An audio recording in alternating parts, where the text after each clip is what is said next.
Bismillahirrahmanirrahim. Assalamualaikum warahmatullahi wabarakatuh. Selamat siang, salam sejahtera untuk kita semua. Yang terhormat Ketua Gugus 1 Ibu Hajah Apriani Dini Siti Nurbaini SAG PDI. Yang kami hormati Ketua Forum KKG Kecamatan Kesambi Bapak Jajar Sudrajat SPDI. Yang kami hormati Ketua KKG Gugus 1 Bapak Sukadiana SPD. Serta yang kami banggakan Bapak Ibu Guru yang hadir pada pagi hari ini. Alhamdulillahirrahmanirrahim.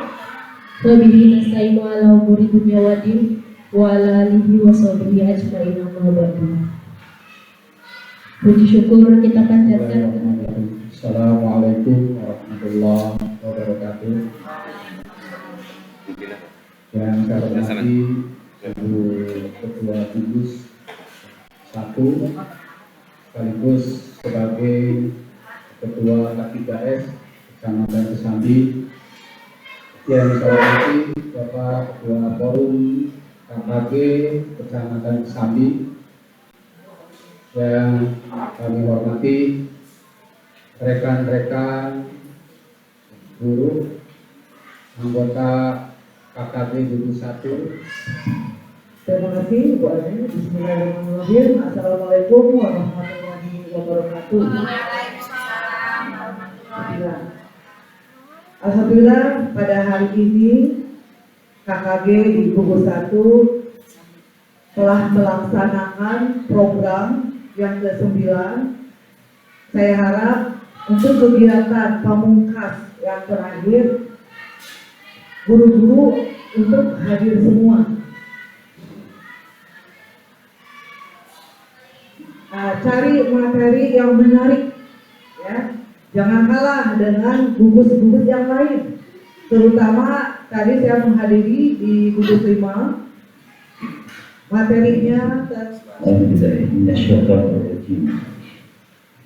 Bismillahirrahmanirrahim.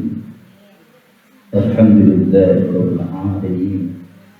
Hamdan syakirin, hamdan na'imin, hamdan la'imin. Ya Rabbana wa lakal hamdu kama yanbaghi li jalali wajhika al-'azim. kita masih berkomentar.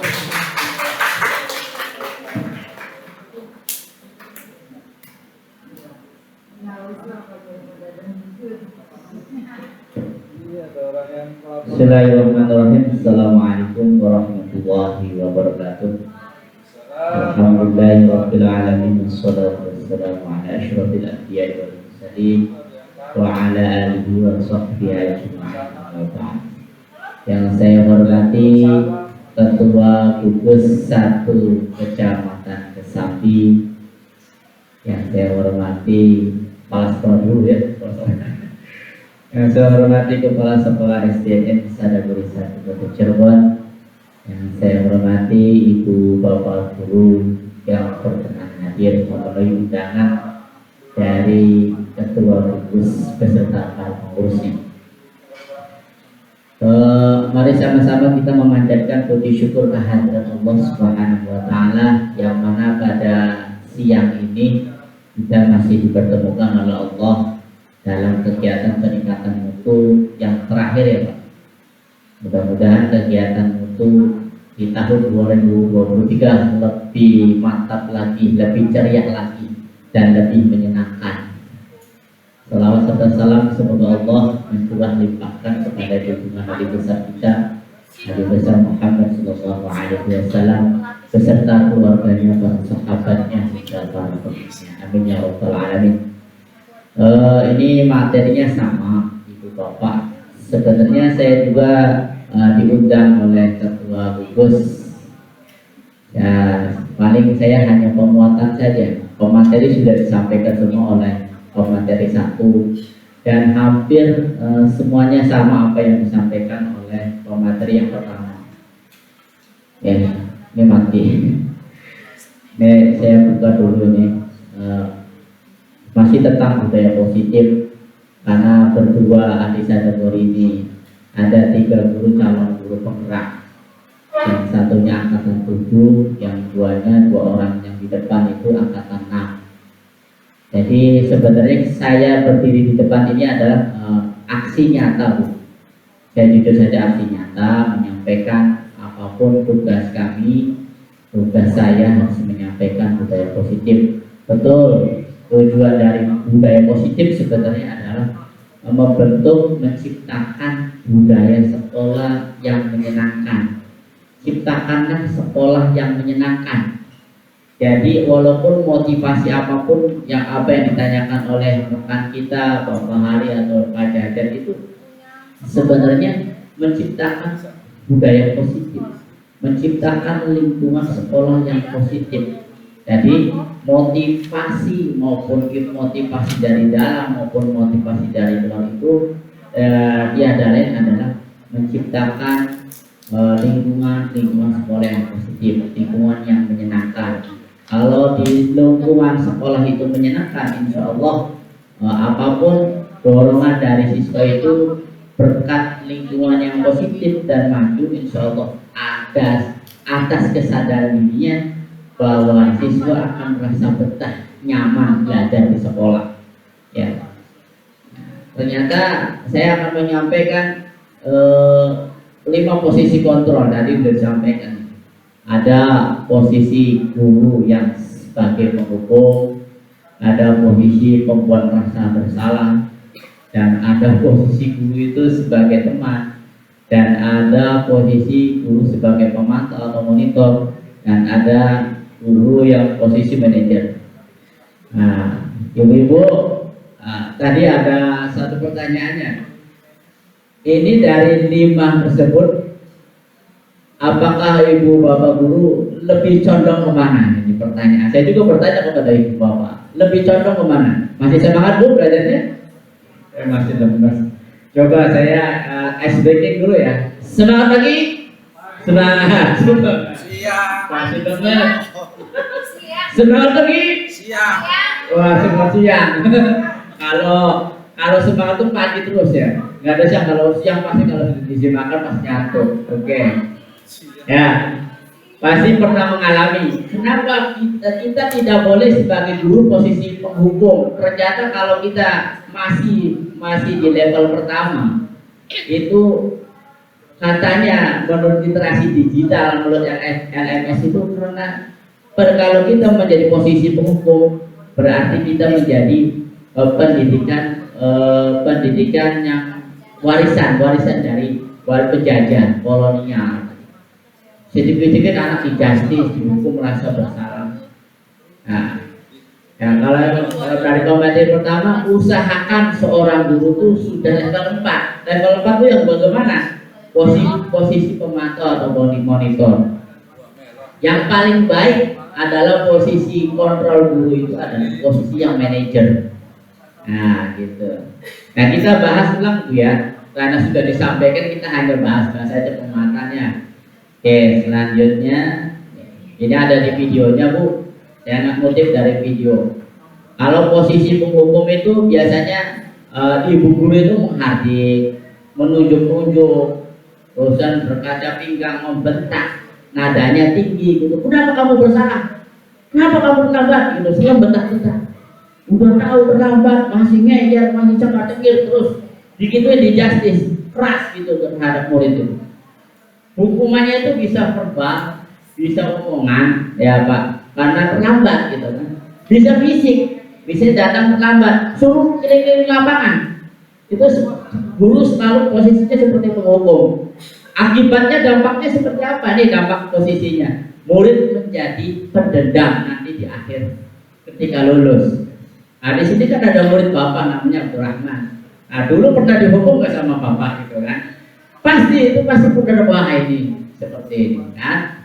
Ya terus dampak yang kedua adalah tidak menyukai guru atau mata pelajaran yang diampu atau matematika juga gurunya galak, nggak bisa matematika harus dihukum gitu kan? Itu pendidikan kolonial. Nah kalau sekarang bagaimana? Harusnya guru itu apakah menjadi teman, Apakah guru itu sebagai manajer? Yang paling utama adalah manajer. Dia mengelola kelasnya, memanajemen kelasnya, mengolah kelasnya menjadi lebih indah, lebih sadar, ya, akan lingkungan yang inovatif, kreatif di dalam kelas itu. Jadi semua itu akan namanya diterasi proses. Belajarnya itu bukan hanya terukur dari kemampuan, tapi bagaimana murid itu belajar semua sama-sama mencapai tujuan pembelajaran seperti itu. Terus yang kedua, kalau guru membuat merasa bersalah itu biasanya suaranya cenderung lembut, tenang, namun kata-katanya menyalahkan murid.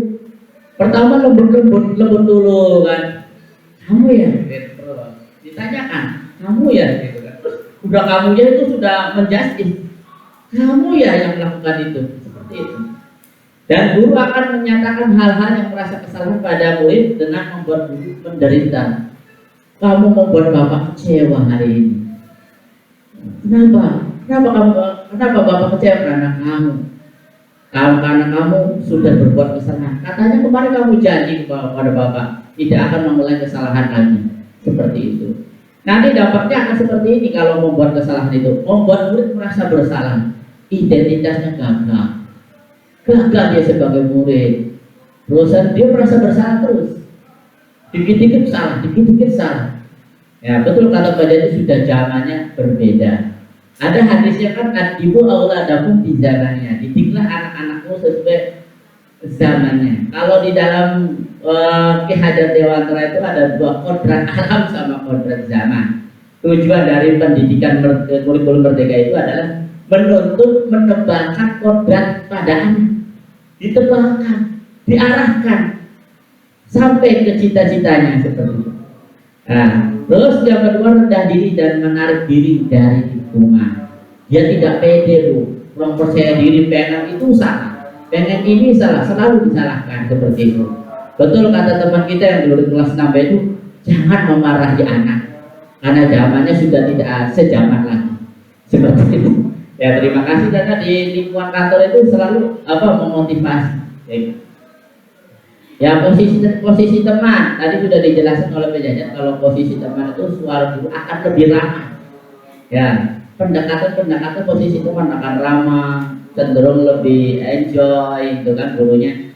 Ya cenderung bersenda gurau, sering bercanda untuk menghangatkan suasana. Jadi suasananya tenang, rileks. Tetapi apa dampaknya? Ini ada dampaknya juga.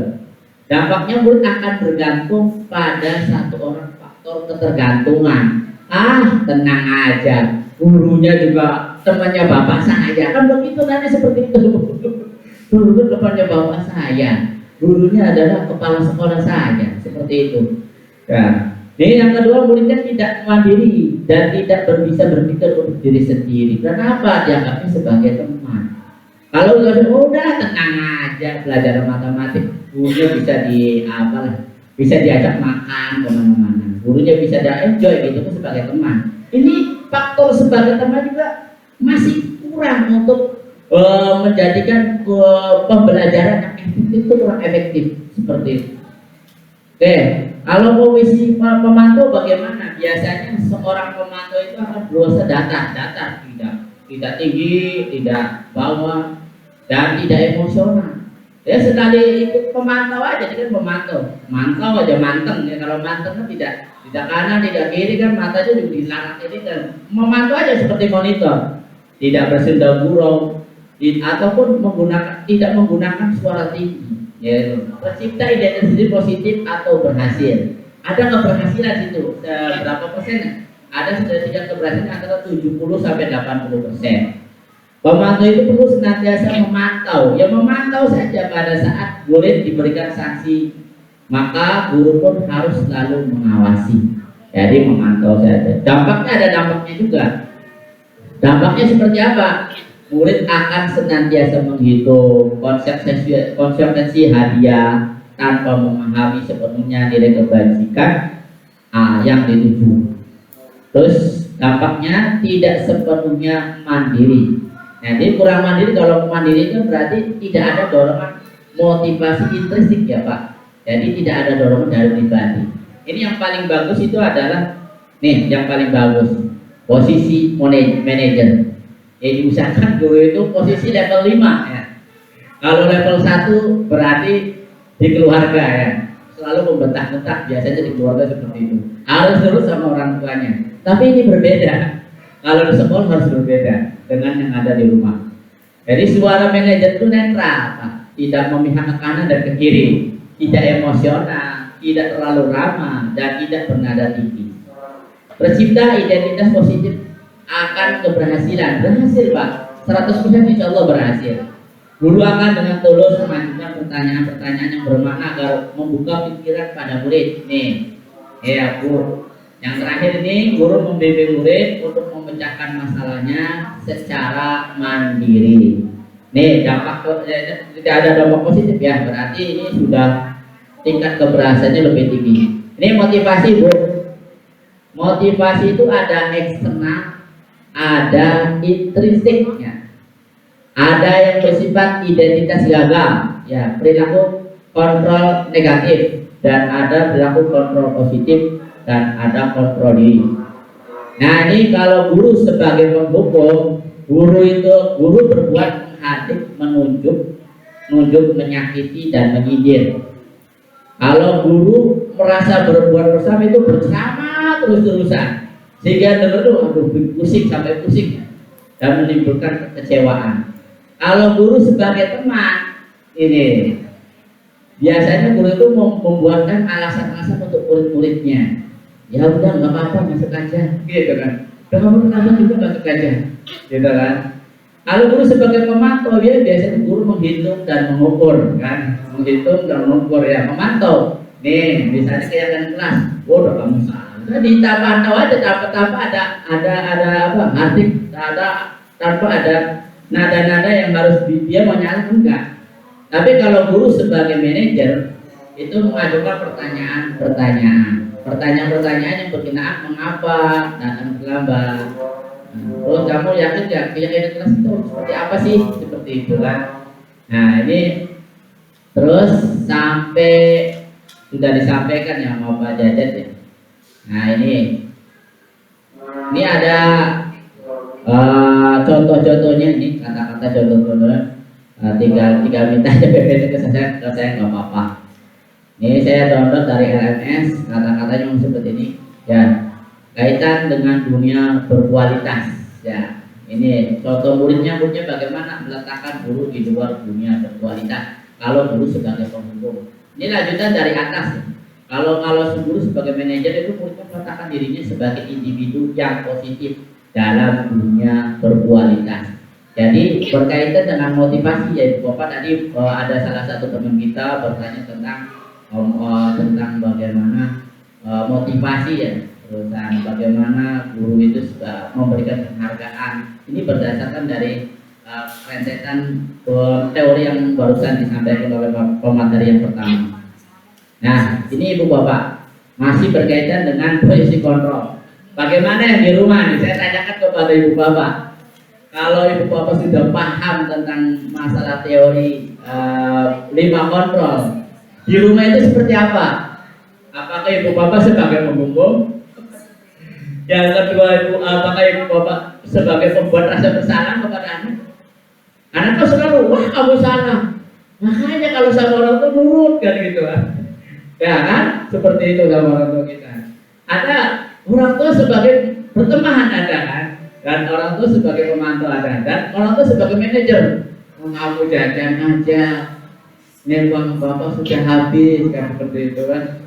Ayo, ini di tempat kerja atau di sekolah, silakan dibedakan. Ya. Ternyata 5 posisi kontrol itu bisa diterapkan di rumah. Salah satunya contoh bagaimana ibu bapak menghormati ponakan Anda, menghormati paman Anda, menghormati mertua, kan seperti itu. Coba dipraktekkan di rumah ya. Di rumah, jangan diterapkan di sekolah aja. Ternyata ini baik dari materi 5 kontrol itu baik diterapkan baik di rumah, di sekolah, bahkan di lingkungan kita bermain seperti itu. Jadi gimana yang baiknya seorang guru yang ideal?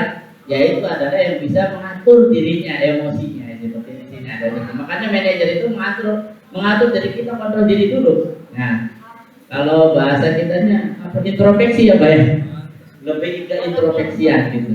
Oke, ini bisa diterapkan, mudah-mudahan ibu bapak diterapkan di rumah maupun di sekolah ya. Ini ada suatu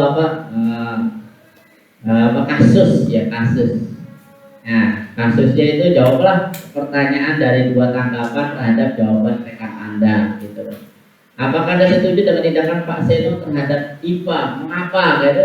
Tinggal dibaca saja. Apa sih Pak Seno itu? Nah, Pak Seno itu sudah orang guru matematik. Pemateri pertama kan adalah orang yang ahli matematiknya. Biasanya bagaimana guru yang seorang murid yang tidak paham terhadap matematik harus bagaimana? Kalau di sini diceritakan itu IPA-nya itu dibuat malu gitu kan di depan kelas. Anda ibu bapak guru setuju kalau murid itu dibuat malu? Tentu kan anaknya orang. Ini anaknya orang harusnya dibina, dituntun, anak itu memperhasil, percaya dirinya muncul, belajar terhadap matematik. Ini malah dibuat malu. Bahkan dari di LMS tadi saya lihat itu tidak setuju. Karena apa? Ini seorang guru yang kurang baik gitu kan. Karena sistemnya masih sistem kolonial begitu. Makanya betul apa yang tadi bertanya Bapak, posisi menghukum atau hukuman itu lebih baik dihilangkan. Betul. Kalau saya menurut itu lebih baik dihilangkan dengan cara apa? Guru itu ya harus bisa berinovatif, kreatif lah dalam menciptakan lingkungan sekolah yang nyaman. Jadi guru murid itu nggak takut datang ke situ, tapi murid itu akan datang terus-menerus. Kenapa? Gurunya enak, sekolah lingkungannya nyaman. Kenapa? Budaya positifnya itu muncul seperti itu dan berjalan dengan baik.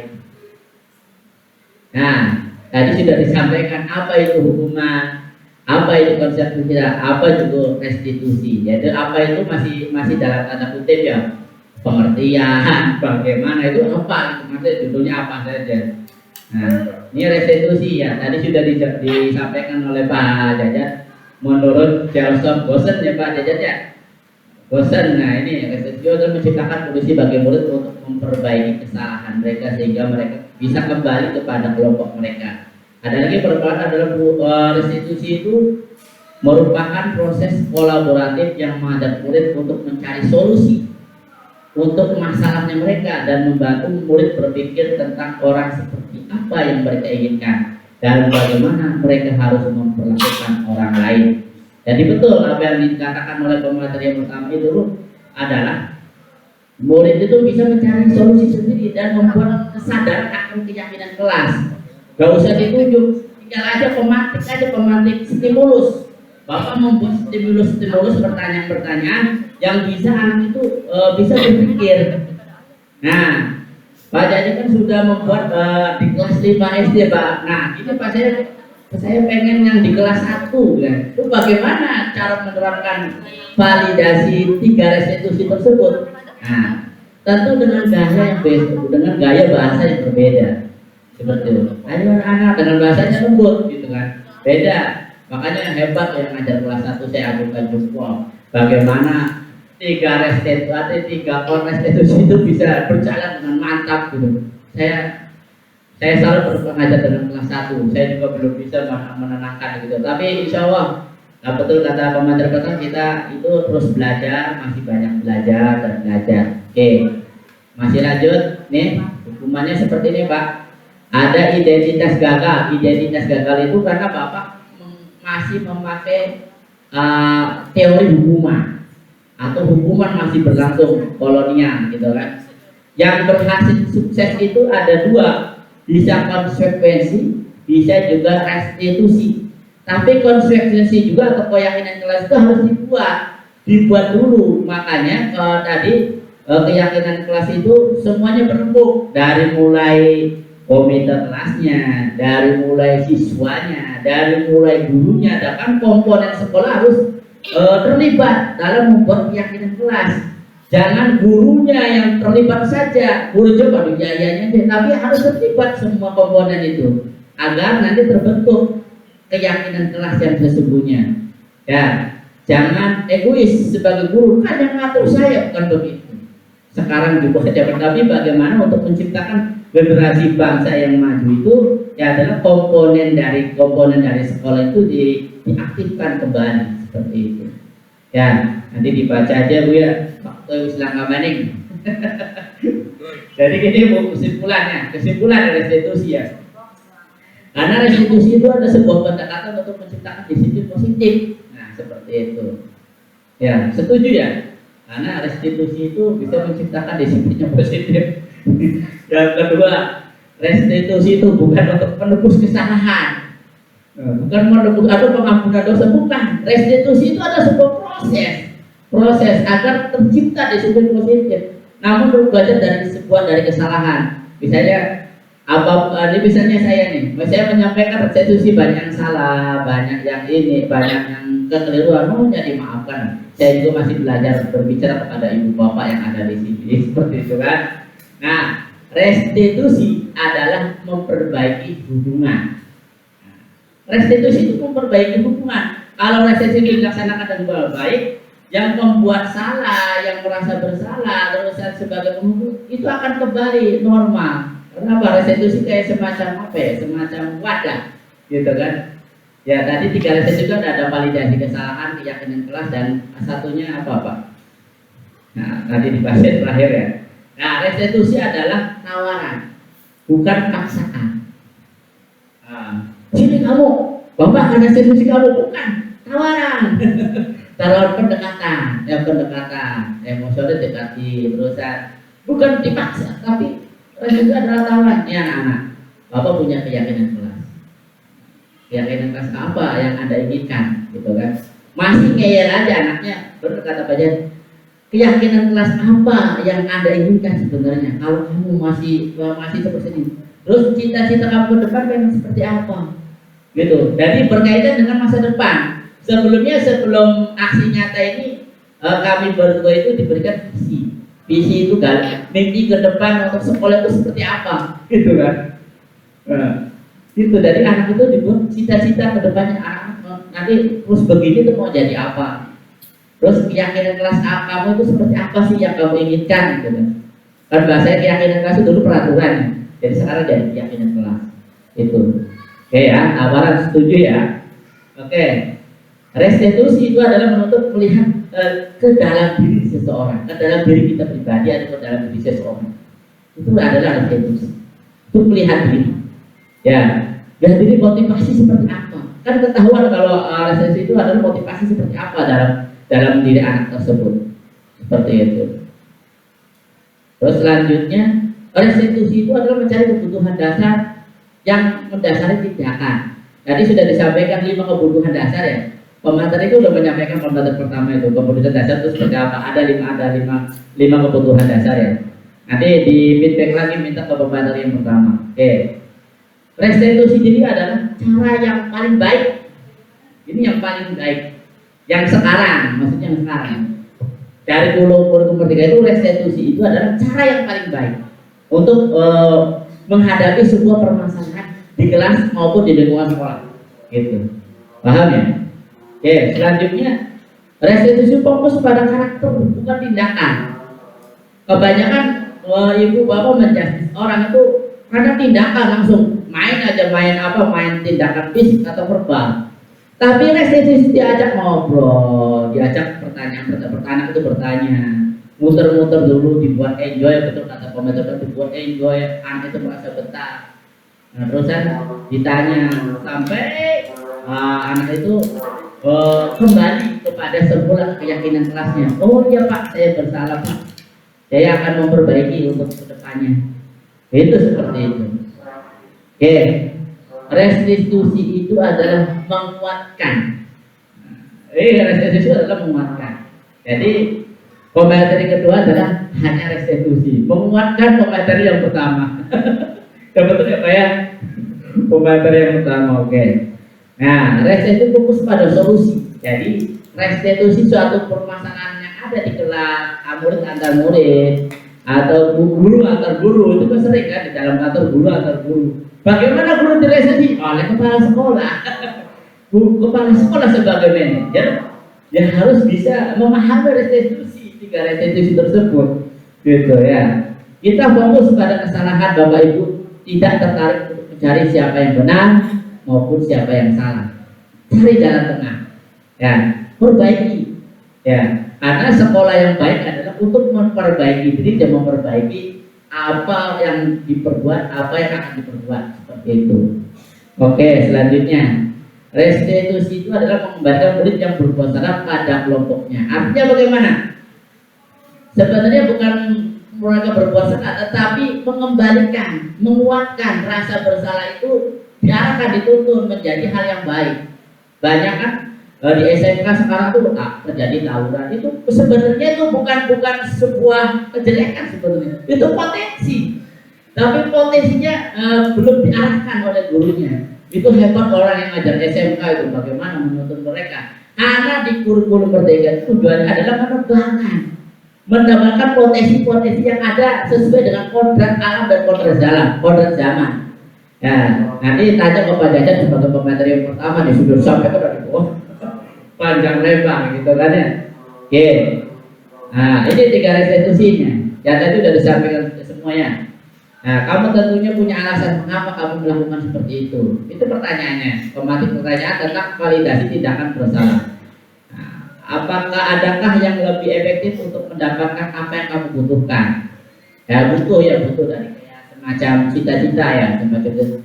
Sebenarnya apa sih kamu lakukan? Pengen apa sih kamu tuh seperti itu? Jadi bukan untuk menekan, tapi untuk diajak ngobrol yang efektif, tidak menyakitkan untuk bosan, tapi diajak ngobrol saja, sehingga membentuk sebuah pertama yang harus diajak ngobrol adalah menstabilkan identitas dulu.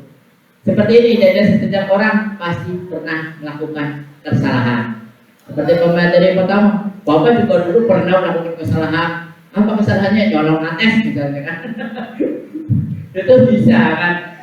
Bisa itu untuk apa? Untuk mencairkan suasana. Oh iya, Bapak juga pernah berbuat kesalahannya.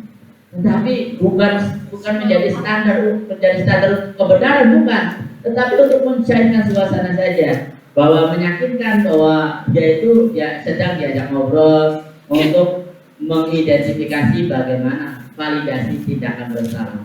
Terus menanyakan keyakinan kelas apa yang telah kita sepakati, ya. Terus mau apa keyakinan kelas yang kamu inginkan? Kalau masih terjadi kesalahan terus diulang-ulang, keyakinan kelas apa yang kamu inginkan sebenarnya? Seperti itu. Kalau kamu ingin menjadi orang yang seperti apa? Nah, ini yang lagi diajarkan oleh kita semua sebagai guru ini ada. Jadi memuat dari isi pertanyaan dari masing-masing ini 2 pertanyaan, tapi bisa diperkembang sesuai indikator yang sesuai dengan 3 restitusi tersebut. Oke, nih langkahnya menstabilkan identitas dulu yang pertama. Urusan kita semua akan melaksanakan hal terbaik yang bisa kita lakukan. Yang kedua adalah membuat validasi tindakan yang salah atau the measure, apalah bahasanya. Semua berlaku memiliki alasan.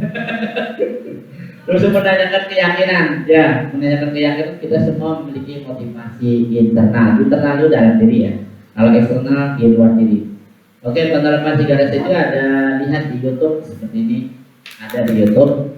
Contoh-contohnya tadi Pak Jajan mencontohkan diri sendiri, ya, mencontohkan dirinya ketika praktek. Oke. Nah, alhamdulillah, terima kasih. Sudah 45 menit ya, dari mulai jam 12.05, sekarang jam 12.41. Mohon maaf bila ada kesalahan kekurangan. Ada yang mau bertanya?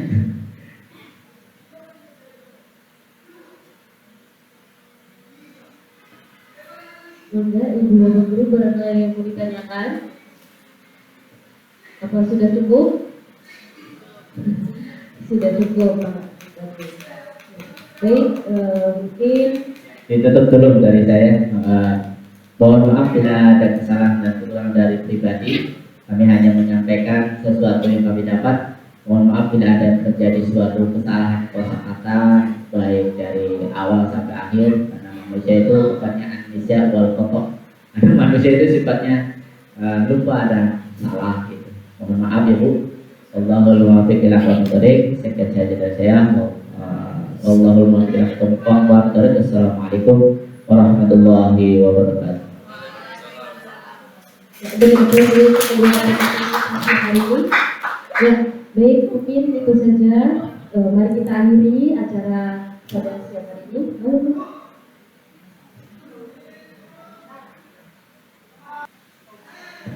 Terima kasih kepada narasumber kami sebagai pengurus KKG. Ucapkan terima kasih kepada Pak Jajat dan Pak Wahid yang pada hari ini sudah mengisi acara di KKG 21.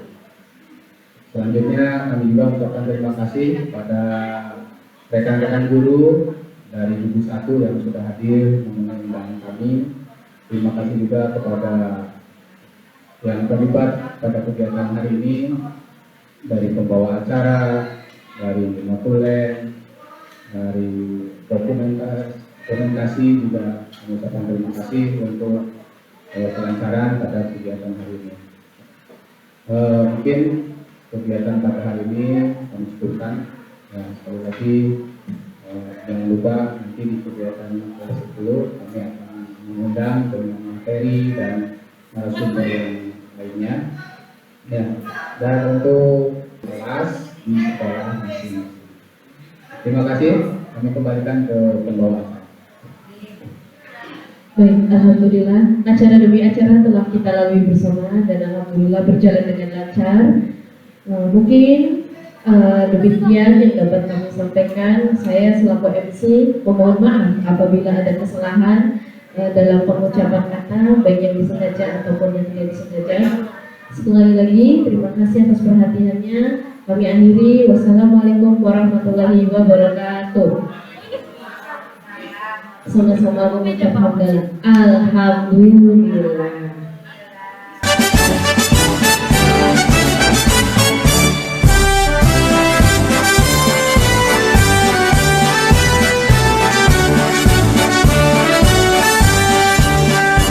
Bulatkan tekad, kuatkan hati. Negeri ini memanggilmu kawan. Belajar bergerak berbagi untuk negeri. Guru penggerak majukan pendidikan.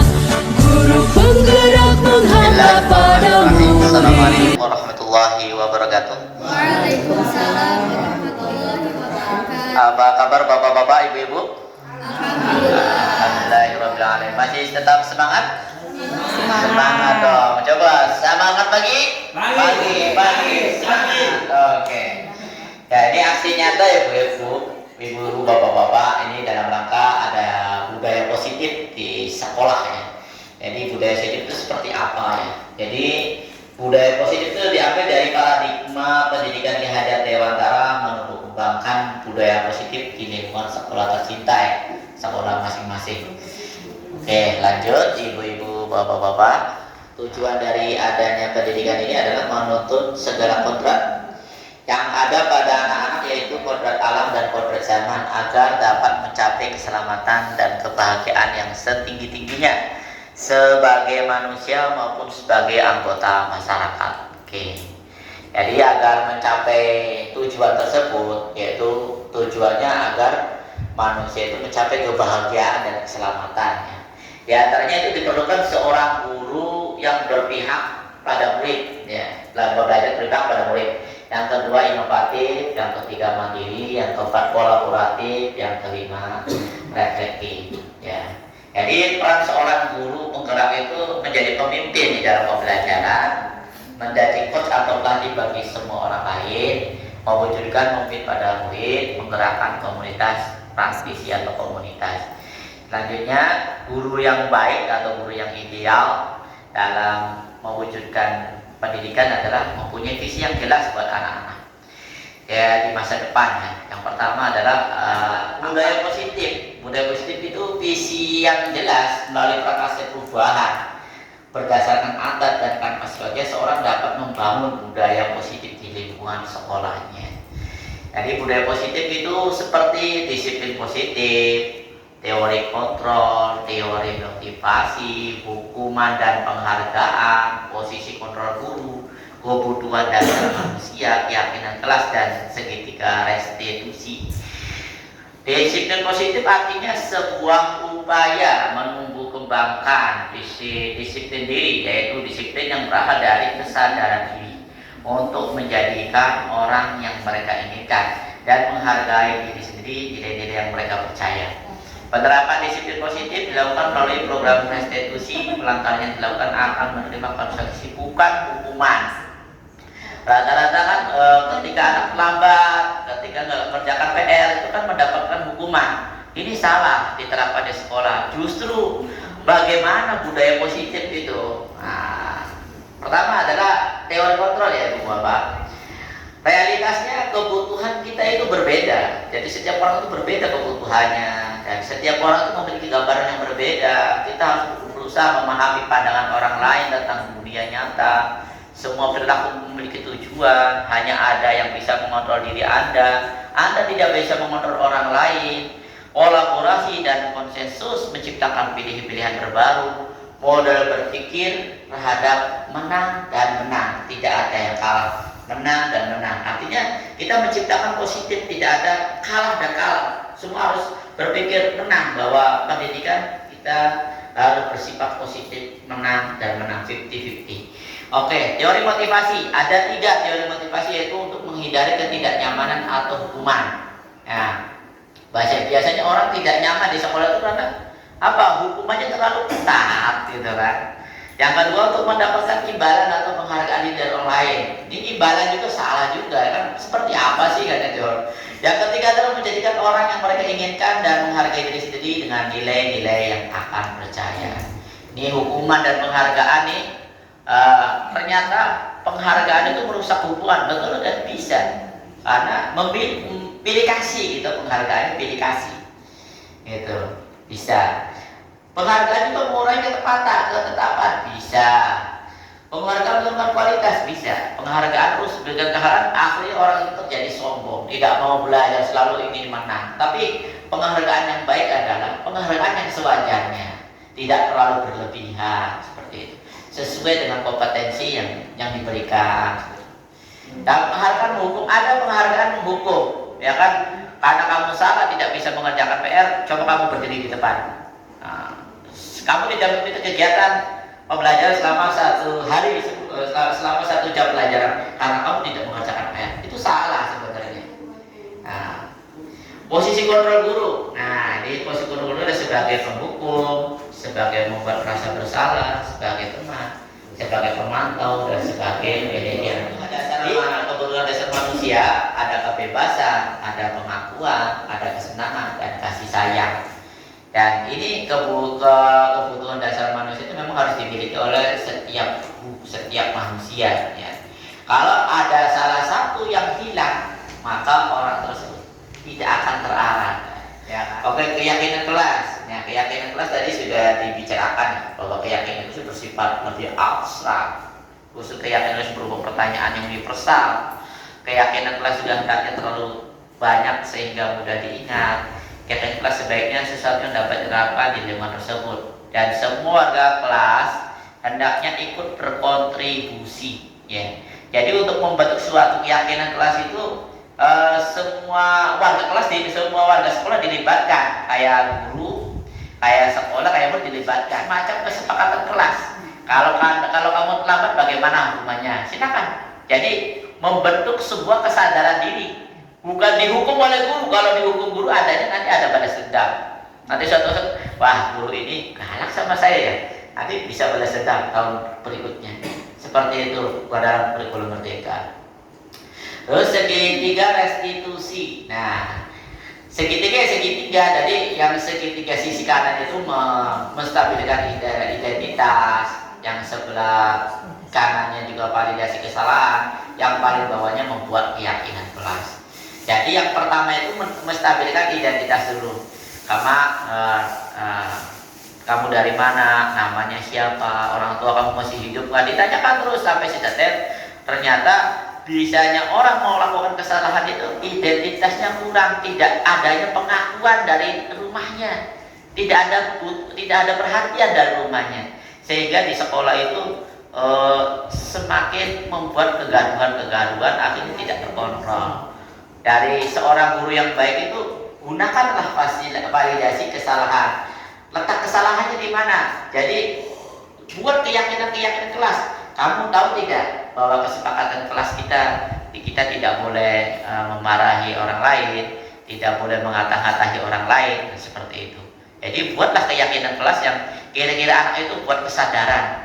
Jadi hukuman itu bukan dari seorang guru, tapi hukuman itu dari kesadaran murid.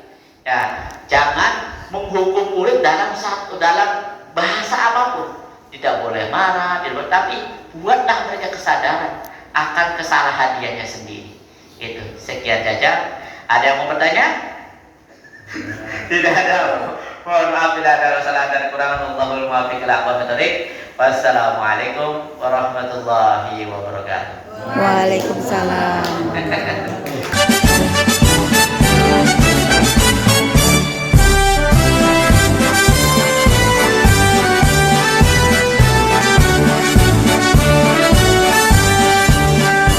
Bulatkan tekad, kuatkan hati, negeri ini memanggil kawan.